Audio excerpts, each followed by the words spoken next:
Hey guys, Mono here. I've talked about World War III multiple times before in this channel. It's a Battlefield-like free-to-play game with hardcore gameplay, vehicles, it went through development hell, and now it's out and it's loads of fun. Or is it? If you look at the Steam reviews, you probably wouldn't think so. 13,461 recent reviews that are mostly negative. Probably not a great incentive for people to download the game and try it out, even if it is free to play. However, if you actually go check out those Steam reviews, then you'll notice something very interesting. 151, something went wrong, repeated over and over again, which is an error that you used to get when the servers weren't working. The game was good and yet a negative review, but too hard to get in, server full, login fetching data stuck 53%, error messages, install game, wait for it to download, start up game in queue, wait for the game to load, authentication error, then the game closes to restart, that damn loading screen, bad servers, good free game, 8 hours to download this and I can't even manage to play it. Shout out to Big Fry for the recommendation. Sadly, I don't have much to say about the game due to the fact that I have been trying to get into the game for 3 days now. I recommend devs work on their servers. The game cannot authenticate user data to let me into the main menu for 48 hours now. This game would be good if only the servers allowed you to actually play it. Well, 4 days and about 3 patches, server maintenance updates later, still don't get into a single game, and so on and so on. So these are all just complaints about download speeds, the third-party launcher, and server issues that the game had at launch. There are other reviews talking more about the gameplay. Some people like the game, some people don't, but it's pretty telling to see this graph right here.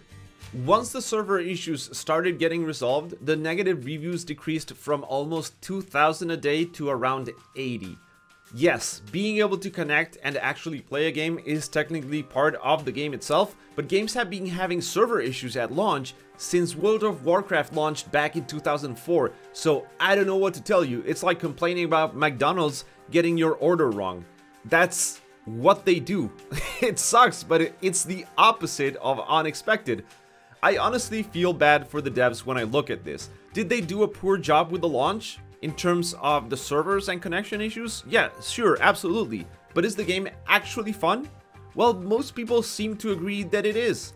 So I think it's really unfortunate that potential players might see the mostly negative rating and choose not to download a game that's actually free.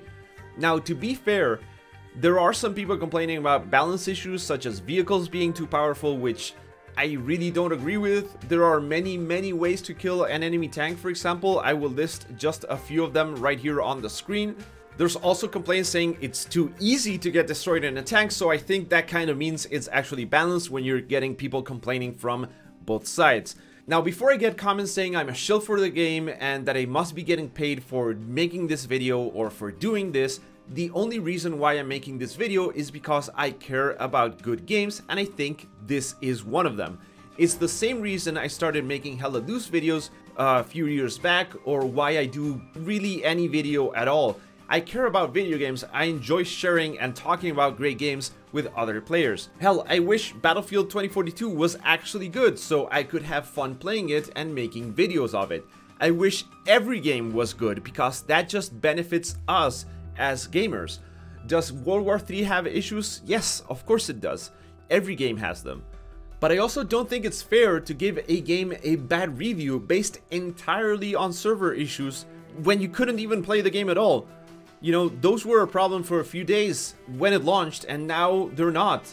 There's been plenty of games that have gone through the same issues and turned out to be great. Even Overwatch 2, which launched like not too long ago, made by one of the biggest gaming companies out there, had server issues at launch and kind of still has them to this day. I think the devs could have handled the communication a lot better, maybe letting the player base understand what exactly was going on with the servers, or what this open beta was all about, or the fact that they expected to have these issues at launch or something.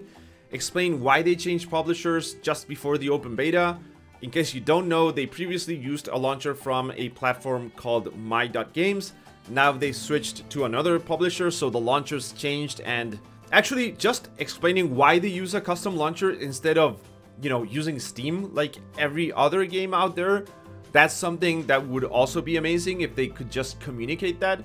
So yeah, things could be better or could have been better, but this is a free-to-play game that right now is better at being Battlefield than Battlefield is at being itself.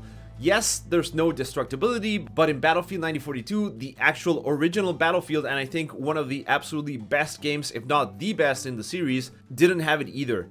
Nor did Battlefield 2 in any meaningful capacity, and both were phenomenal games. I guess maybe I'm just an old school gamer, boomer shooter lover, so I just enjoy the gameplay regardless of the features, right? If the gameplay is good, then that's just good enough for me. So yeah, now you know. If you were concerned about the Steam reviews, don't let them prevent you from downloading the game and trying it out, because, you know, it's free, so there's no investment at all other than your time. Maybe you find it to be awesome, maybe you don't, and that's okay. But whatever the case, hopefully you leave a review based on the actual game itself and its gameplay, and not on whether or not the internet was probably working that day. Alright, that's pretty much all I have to say about this, and as always, thank you for watching, and I hope I will catch you in the next one.